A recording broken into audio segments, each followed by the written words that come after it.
ഇന്നലെ ഓണപ്പരിപാടി കഴിഞ്ഞ് വീട്ടിലെത്താൻ വൈകി. പിന്നെയാണ് വന്നതിന് ശേഷം ഈ പൂക്കളൊക്കെ അരിഞ്ഞത്. അങ്ങനെ പിന്നെ കിടക്കാനൊരു 12 മണി കഴിഞ്ഞിട്ടുണ്ടായിരുന്നു. പിന്നെ രാവിലെ എഴുന്നേക്കാനൊക്കെ വൈകിപ്പോയി. പിന്നെ ഈ പൂവിടലും ഒക്കെ ഏകദേശം ഒരു 7 മണി കഴിഞ്ഞിട്ടാണ് ഞാൻ പൂവിടാൻ ഇരുന്നത് തന്നെ.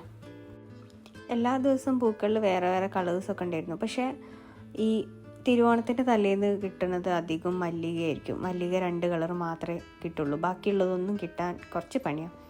അപ്പോൾ ഉള്ളത് വെച്ചിട്ട് ഞാൻ അഡ്ജസ്റ്റ് ചെയ്ത്. പിന്നെ ഈ തൃക്കാക്കര അപ്പനെ കഴിഞ്ഞ വർഷം ഞാൻ ഉണ്ടാക്കി വെച്ചതായിരുന്നു. അപ്പം അതും കൂടെ അതിൻ്റെ കൂടെ വെച്ച്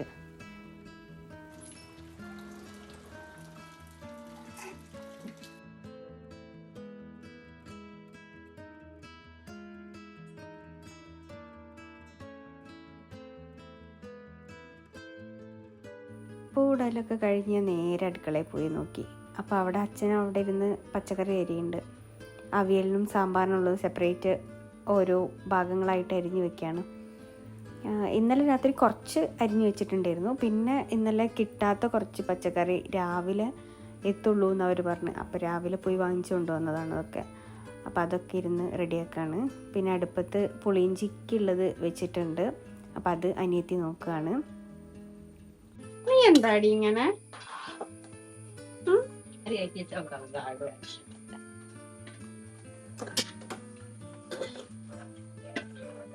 മതിയാളജി പോയാടുന്നു.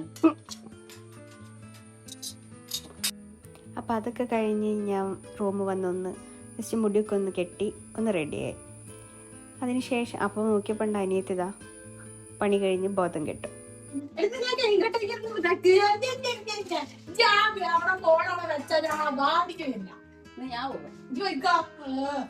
ഞാൻ വീഡിയോ ഓണാക്കി അവൾ ആ പരിസരത്തേക്ക് വരാറില്ല. പക്ഷെ അവള് കാണാതെ ഞാൻ വീഡിയോ എടുക്കാറുണ്ട്.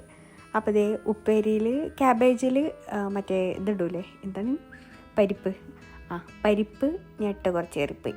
അപ്പം അമ്മ പറഞ്ഞ അത്ര തോന്നുന്ന രണ്ടാന്ന് ഞാൻ ഇട്ട ഓൾറെഡി ഏറി. പിന്നെ ഞാൻ ബാക്കിയുള്ളതും കൂടി അതിൽ വാരിയിട്ട്.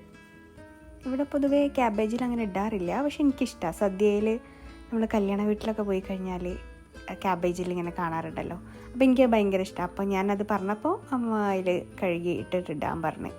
അപ്പം ഞാൻ ആദ്യം വിചാരിച്ചത് വേവിച്ചിടലാണെന്നാ. അപ്പം അമ്മ പറഞ്ഞാൽ അതല്ല, ജസ്റ്റ് അതിലിട്ടിട്ട് വേവിക്കുകയാണ് ചെയ്യാറ് എന്ന്.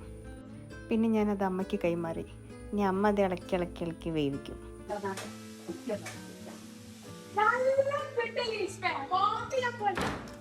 ഓളെ വീഡിയോയിലൊക്കെ ഞാനും എൻ്റെ മോന്തി ഉണ്ടായിരിക്കും. എൻ്റെ വീഡിയോയിലൊക്കെ വരാൻ മടി. അപ്പോൾ അതേ അതൊക്കെ കഴിഞ്ഞതിന് ശേഷം ഞങ്ങൾ ഈ ഫുഡൊക്കെ അത്ത് വെച്ച് കൊടുക്കുന്ന പരിപാടി ഉണ്ടല്ലോ, അതിലേക്ക് കടന്നു. അപ്പോൾ ഞാൻ നിലവിളക്കൊക്കെ കൊളുത്തി റൂമിൽ കൊണ്ടുപോയിക്കാണ്. പിന്നെ ഞങ്ങൾ ഫുഡ് കഴിക്കാനുള്ള പരിപാടികളൊക്കെയാണ്. അപ്പോൾ ഇതുപോലെ വലിയ ഇല വെട്ടിക്കൊണ്ടുവന്നിട്ട് അതിന് ചുറ്റും ഇരുന്നിട്ടാണ് ഞങ്ങൾ ഫുഡ് കഴിക്കാറ്. അപ്പോൾ അച്ഛൻ നേരത്തെ ഇലയൊക്കെ വെട്ടി കഴുകി റെഡിയാക്കി വെച്ചിട്ടുണ്ടായിരുന്നു. അപ്പോൾ ഏകദേശം ഒരു 1:30 ആയിട്ടുണ്ട് ഞങ്ങൾ ഫുഡ് കഴിക്കാൻ. അങ്ങനെ ഓരോ സാധനങ്ങളൊക്കെ പാത്രത്തിൽ, ചെറിയ പാത്രത്തിൽ ഇങ്ങനെ സൈഡിൽ കൊണ്ടുവന്ന് വെച്ച് വന്നിട്ട് ചോറ് ആദ്യം വെച്ചിട്ട് നമ്മൾ ഓരോ ഭാഗത്താണ് ഇരിക്കുക. ചുറ്റിലിരുന്നിട്ട് അതിൻ്റെ ഓരോ സൈഡിൽ നമുക്ക് വേണ്ടതൊക്കെ ഇങ്ങനെ ഓരോന്നോരോന്ന് വിളമ്പും.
ഇത് കൊണ്ടേ പോരെ? ഇത് കുറച്ചും കൂടി എടുക്കണം. കുറച്ചിടൂ. ഇതിലിഞ്ഞി ആക്കി പറ്റൂല. ഫുള്ളാണ്. ഇങ്ങനെയോ? അപ്പൊ ഇനി ഓൽക്കോ താത്തനോടുക്ക് ഈ ജഗ്ഗിലാക്കിയല്ലേ താത്തനോടുക്കുള്ളേ ഇതില്.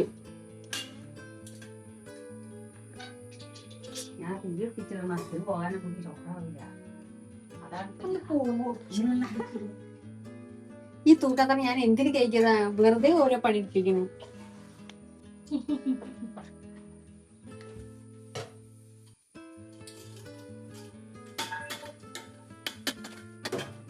അപ്പോൾ അടുത്ത വീട്ടിലേക്കുള്ള ഓണത്തിൻ്റെ ഫുഡൊക്കെ കൊണ്ടു കൊടുക്കുകയാണ്. പായസം, സാമ്പാർ, പിന്നെ നമ്മൾ ബാക്കിയുള്ള വിഭവങ്ങളൊക്കെ നമ്മൾ പാക്ക് ചെയ്ത് അടുത്ത വീട്ടിലേക്കൊക്കെ കൊണ്ടു കൊടുക്കുകയാണ്. അപ്പോൾ നമ്മളുടെ ഓണവിശേഷങ്ങൾ ഇത്രയേ ഉള്ളൂ.